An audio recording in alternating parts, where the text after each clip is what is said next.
ചതിക്കായിരുന്നില്ലേ? 3 വർഷം എന്നെ സ്നേഹിച്ചിട്ട് ഇപ്പൊ നീ വേറെ കല്യാണം കഴിക്കാൻ പോവാണല്ലേ?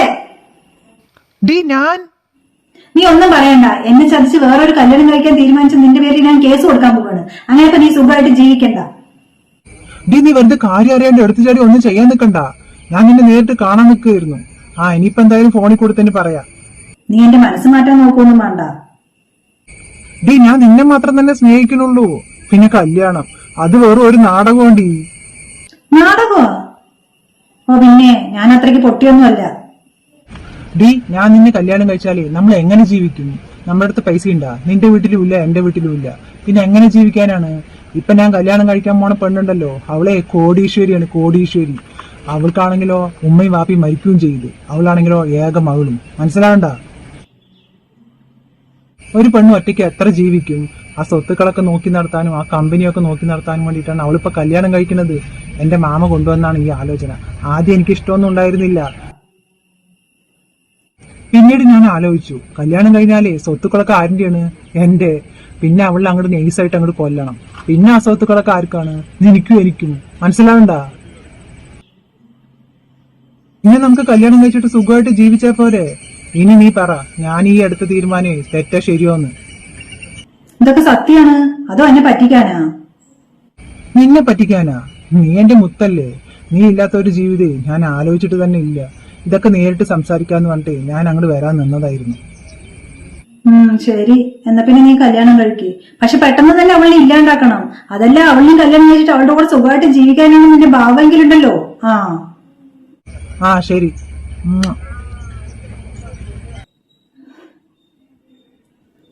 എന്തായാലും കല്യാണം കഴിച്ചാലും പിന്നീട് എനിക്ക് പണക്കാരിയായിട്ട് ജീവിക്കാലോ.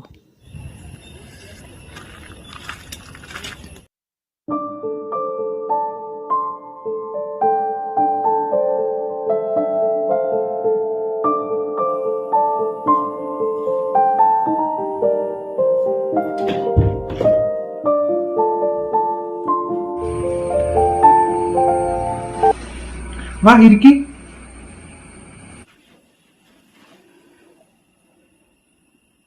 ഞാൻ ഒരിക്കലും വിചാരിച്ചില്ല നിനക്ക് എന്നെ കല്യാണം കഴിക്കാൻ ഇഷ്ടമാവുന്നു. ഇത്രയും സ്വത്തും മുതലും കമ്പനിയൊക്കെ ഉള്ള നീ എന്നെ കല്യാണം കഴിക്കുക പറഞ്ഞാ അതെന്റെ ഒരു ഭാഗ്യല്ലേ. മുജീബിന്റെ സ്വഭാവം നല്ലതാണെന്ന് എന്റെ അമ്മായി പറഞ്ഞു. പിന്നെ ഈ കമ്പനി സ്വത്തുക്കളൊക്കെ എന്നെ കൊണ്ട് ഒറ്റയ്ക്ക് നോക്കിയാൽ കൂടില്ലല്ലോ. അതുകൊണ്ടാണ് ഈ കല്യാണത്തിന് എന്നെ സമ്മതിച്ചത്. ഇതാ പാല്.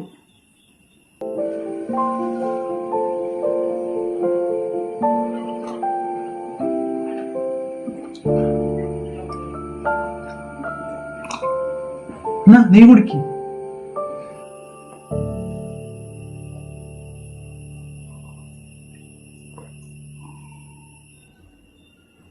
എന്ത് ചെയ്യണ്ടാവും അവിടെ?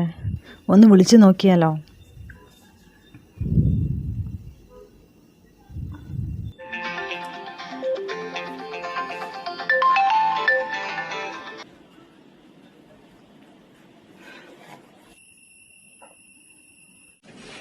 കുടിക്ക്.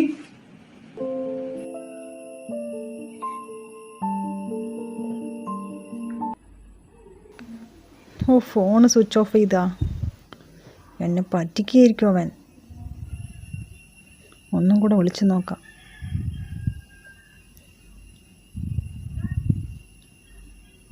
ഫോൺ ഇപ്പോഴും സ്വിച്ച് ഓഫ് ആണല്ലോ. എന്ത് ചെയ്യണ്ടാവും അവിടെ? ഇനി മറ്റേ അവൻ എന്നെ ചതിക്കുമോ? ചതിച്ചിട്ടുണ്ടെങ്കിൽ ഞാൻ അവനെ വെറുതെ വിടില്ല. എന്നെ പറ്റിച്ചിട്ട് അങ്ങനെ അവർ സുഖമായിട്ട് ജീവിക്കണ്ട.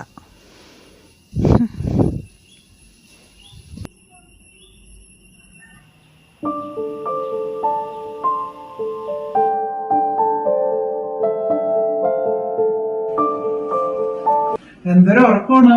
അതെ, രാവിലെ ആയി, എണിക്കണില്ലേ? ഇതാ കോഫി.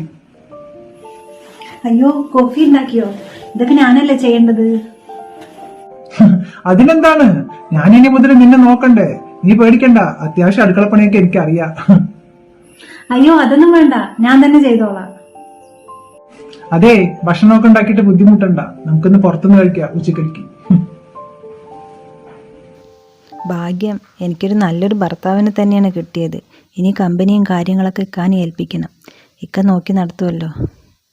എന്തായാലും ഞാൻ പേടിച്ച പോലെയൊന്നും അല്ല, നല്ല സ്വഭാവം തന്നെയാണ്.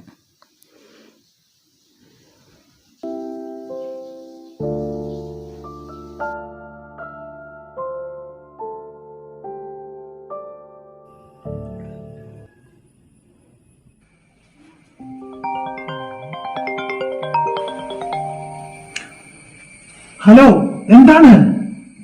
ഹലോ, നീ അവിടെ ഹണിമൂൺ ആഘോഷിക്കുകയാണില്ലേ? ഇന്നലെ ഞാൻ കുറെ വിളിച്ചല്ലോ, നീ ഫോൺ എടുത്തില്ലല്ലോ. ഞാൻ ഇപ്പൊ തന്നെ പോലീസ് സ്റ്റേഷനിൽ പോവാണ്, നിന്റെ പേരിൽ കേസ് കൊടുക്കാൻ പോവാണ്. എന്റെ ഷഹാന, നീ ഒന്ന് അടങ്ങ്. ഇന്നലെ കല്യാണം കഴിഞ്ഞില്ലല്ലോ, അപ്പോഴേക്ക് എങ്ങനെ അവളെ കൊല്ലുക? ഒരാഴ്ചയെങ്കിലും ഒന്ന് കഴിയട്ടെ. ഓ, അപ്പൊ അവളുടെ കൂടെ ഒരാഴ്ച സുഖിച്ച് ജീവിക്കാലോ അല്ലേ? നീ വിചാരിക്കുന്ന പോലെയൊന്നും അല്ല. എനിക്ക് നിന്നെ മാത്രം തന്നെ സ്നേഹമുള്ളൂ. ഈ സ്വത്തുക്കളൊക്കെ ഒന്ന് എന്റെ പേരിൽ ആക്കി കിട്ടട്ടെ. പിന്നെ നീ ആരാണ്?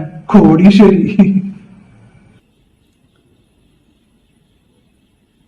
ശരി, ഒരാഴ്ച അതിൽ കൂടണ്ടട്ടാ. ആ ശരി, ഞാൻ ഫോൺ വെക്കുന്നു.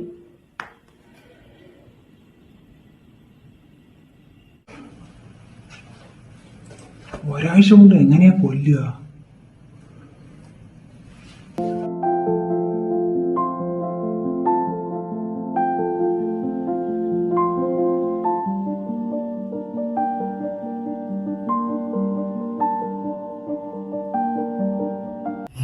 അത് ശരി, ഇതൊക്കെ അലക്കിയിടാണോ? ഇതൊക്കെ ഞാൻ ചെയ്യുമല്ലോ.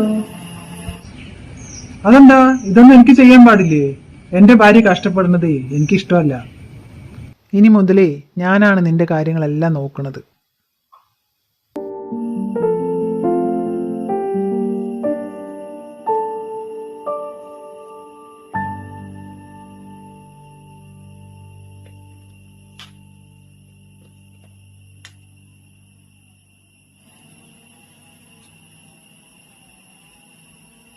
അതെ, അവിടെ പോയി നിൽക്കല്ലേ, വീഴും.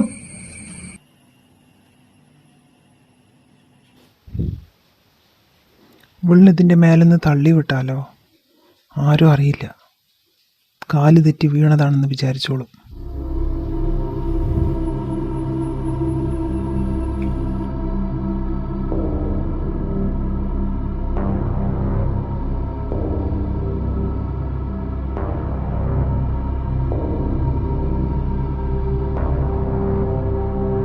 നിന്നെ കൊണ്ട് എന്തെങ്കിലും ഒരു കാര്യം നല്ല രീതിക്ക് ചെയ്യാനാവുമോ?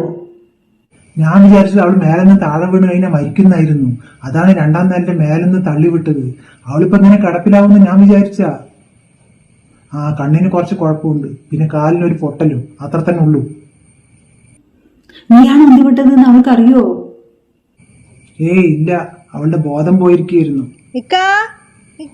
വിളിക്കുന്നുണ്ട്, ഞാൻ നിന്നെ പിന്നെ വിളിക്കാം.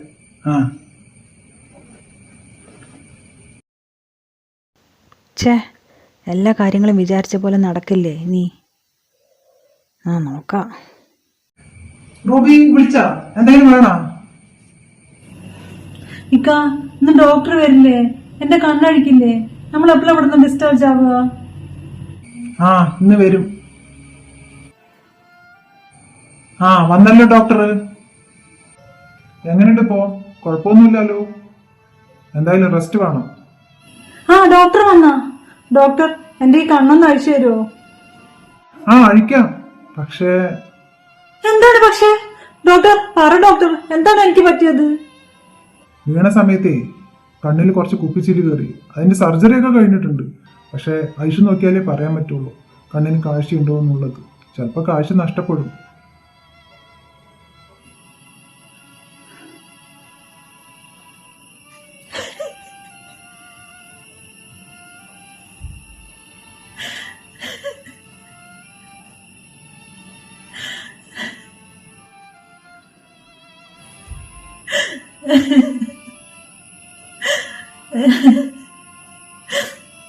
ഡോക്ടർ, ഇവിടെ ഇക്കയില്ലേ? ഇക്ക ഒന്നും മുണ്ടണില്ലല്ലോ. ഞാനിവിടെ ഉണ്ട്. എന്താ ഡോക്ടറെ പറയണത്? എനിക്ക് എന്റെ റൂബിന്റെ കാഴ്ച മാത്രം കിട്ടിയാൽ മതി. ഞാൻ എവിടെ വേണമെങ്കിലും അവളെ കൊണ്ടുപോവുക. താനിങ്ങനെ ടെൻഷൻ ആവല്ലേ, നമുക്ക് കണ്ണ് അഴിച്ചു നോക്കാം. ചിലപ്പോ അങ്ങനെയൊന്നും സംഭവിക്കില്ല. എല്ലാം ദൈവത്തിന്റെ കയ്യിലല്ലേ. ടെൻഷൻ ആവണ്ട, നമുക്ക് എന്തായാലും അഴിച്ചു നോക്കാം.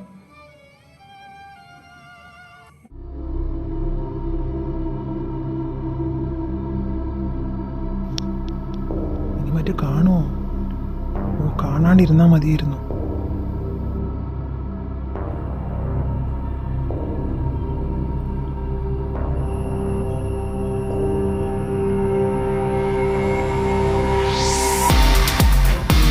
നേരെ നോക്കൂ, കാണാൻ പറ്റുന്നുണ്ടോ?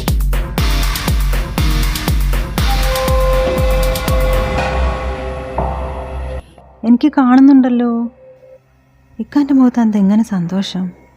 എനിക്കിങ്ങനെയൊക്കെ ആണെന്ന് പറഞ്ഞിട്ട് ഇക്ക എന്തെങ്ങനെ സന്തോഷിക്കണ്? കാണുന്നുണ്ടോ? എന്തായാലും ഇപ്പം പറയണ്ട കണ്ണ് കാണുന്നുണ്ട് എന്നുള്ളത്. ഇക്ക എന്തുകൊണ്ട് എങ്ങനെ സന്തോഷിക്കണം എന്നുള്ളത് എനിക്കറിയണം. ഡോക്ടർ, എനിക്ക് കാണാൻ പറ്റുന്നില്ല. ഇക്ക, എനിക്ക് കാണാൻ പറ്റുന്നില്ല. ഡോക്ടർ, അപ്പൊ കണ്ണുകാഴ്ച നഷ്ടപ്പെട്ടാ?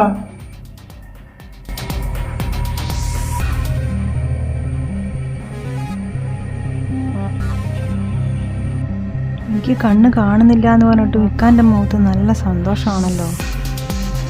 വിഷമിക്കണ്ട, എൻ്റെ ഒരു ഫ്രണ്ട് ഉണ്ട്, ഐ സ്പെഷ്യലിസ്റ്റ് ആണ്, ഡോക്ടർ വേണുഗോപാൽ, കോയമ്പത്തൂരാണ്. നിങ്ങൾ ആ ഡോക്ടറിനെയും കൂടി ഒന്ന് പോയി കണ്ടിട്ട് ചെക്കപ്പ് ചെയ്താൽ ചിലപ്പോൾ ശരിയായാലോ. എല്ലാത്തിനും മേധയല്ലേ ദൈവം. എനിക്ക് എൻ്റെ റൂമിന്റെ കാഴ്ച മാത്രം കിട്ടിയാൽ മതി, ഞാൻ എവിടെ വേണമെങ്കിലും അവളെ കൊണ്ടുപോവുക. ഞാൻ ടെൻഷൻ ആവണ്ട, ടെൻഷനായിട്ട് ഒരു കാര്യവുമില്ല. ഞാൻ പറഞ്ഞില്ലേ ഡോക്ടർ വേണുഗോപാൽ, ആ ഡോക്ടറിനെ പോയി ഒന്ന് കാണൂ, എല്ലാം ശരിയാവും. എന്ത് ശരിയാവാൻ, ഇനി ഇവള് പൊട്ടക്കണ്ണിയാണ്. നാളത്തെയും കൂടി കഴിഞ്ഞിട്ട് ഡിസ്ചാർജ് ചെയ്യുക. കാലനക്കണ്ട, 3 മാസം റെസ്റ്റ് വേണം.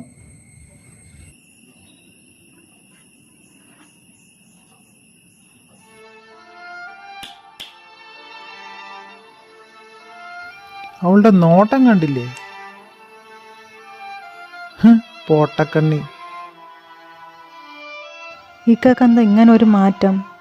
ഇത്രയും ദിവസം ഞാൻ കണ്ട ഇക്കയേ അല്ല, എന്തോ ഇതിന് പിന്നിലുണ്ട്. എന്തായാലും കണ്ടുപിടിക്കണം.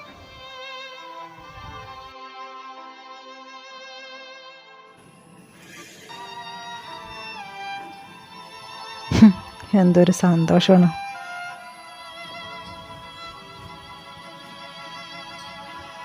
എന്തിനു വേണ്ടിയായിരിക്കും?